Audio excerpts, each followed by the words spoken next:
सब बहनों कान खोल के सुनो, पति भी ना सुने तो भी घर में बर्थडे हो, बच्चे का जन्मदिन हो, उस दिन रात में जरूर सत्संग करवाओ, कीर्तन करवाओ। और कोई ना आए तो चुगलखोर मोहल्ला में से लेडीजों को बुला लो, लड्डू के ऊपर ढोलक तबला न मिले तो चिमटा ही बजवा लो, पर भजन जरूर करवाओ, कीर्तन जरूर करवाओ। बालक का जन्मदिन घर में हो तो घर में कुछ देवताओं के भजन भी भजन होने चाहिए। मोहल्ले में सब खराब नहीं है, दो चार अच्छी भी मिल जाती हैं महिलाएं हैं। एक आध कोई चुगली चाटी भी करे तो करने दो, पर ढोलक तो अच्छी बजावे कम से कम। तो बढ़िया से ढोलकिया बजाने वाली को ले आओ। एक आध इधर उधर की कह जाएगी, सुन जाएगी, बाहर में जाए चूल्हे में निकले, पर अपना तो काम बने।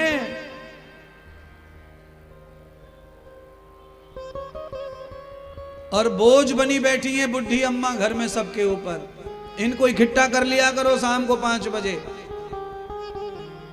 इनके पास में बड़े सुंदर सुंदर दैवी देवताओं के भजन पाए जाते महाराज।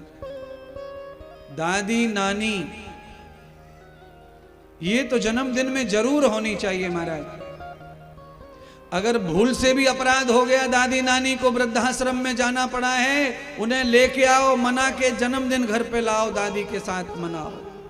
जन्मदिन में 3 पीढ़ियां जन्मदिन में जब रहती हैं, बालक को तिलक करती हैं, सब दादी आरती उतारती है, तो इसको पितृ कृपा कहते हैं। जिन पर पितरों की कृपा होती है उनकी आगे की भी 100 साल तक किसी प्रकार का कोई घाटा नहीं पड़ता, नुकसान नहीं पड़ता, कभी जिंदगी बैक नहीं आती, व्यापार बैक नहीं आता। अपने पितरों का हाथ अपने सिर पे जरूर रखवाओ जन्मदिन में। इसीलिए दादी को दुखी मत रखो, नाराज मत रखो, अम्मा को प्रसन्न रखो, दादाजी को प्रसन्न रखो। अगर ये तुम्हारे प्रसन्न हैं तो तुम्हें दुश्मन भी दुखी कर सकता। पर बड़ी किस्मत खराब है महाराज, दादा दादी बड़े दुखे हैं, बड़े परेशान, बड़े अकेले कर रखे हैं घर में। ये हमारी परंपरा नहीं है बंधुओं। रथ जगह चल रहा है, मैया यशोदा का मन हुआ कि मैं नाच लूं आज। इतनी खुशी का दिन है, मेरा बालक बड़ा हो रहा है। बुढ़ापे में बालक को देखा है, यशोदा मैया नाचने के लिए भूल कर बैठी, सोते हुए लाला का पलना उठाया और दरवाजे पर माखन से लदी हुई गाड़ियां लदी थी। मथुरा जाने को 4 बजे सुबह उन गाड़ियों के नीचे कन्हैया को लटका के आ गई और आंगन में आके नाचने लग गई महाराज। सदगुरु सुखदेव कहते हैं, जिस भगवान की वजह से घर में रौनक आई है, उत्सव आया है, अगर वो भगवान नाचने कूदने के चक्कर में घर के बाहर निकाल दिया तो ये उत्सव नहीं रहेगा, ये उत्सव संकट में बदल जाएगा। इसीलिए कोई भी घर में नाच कूद का उत्सव हो, उसमें भगवान के ही भजन और भगवान की साक्षी में ही नृत्य करो। भगवान को दिल से निकाल कर नाचने से संकट आएगा, संकट।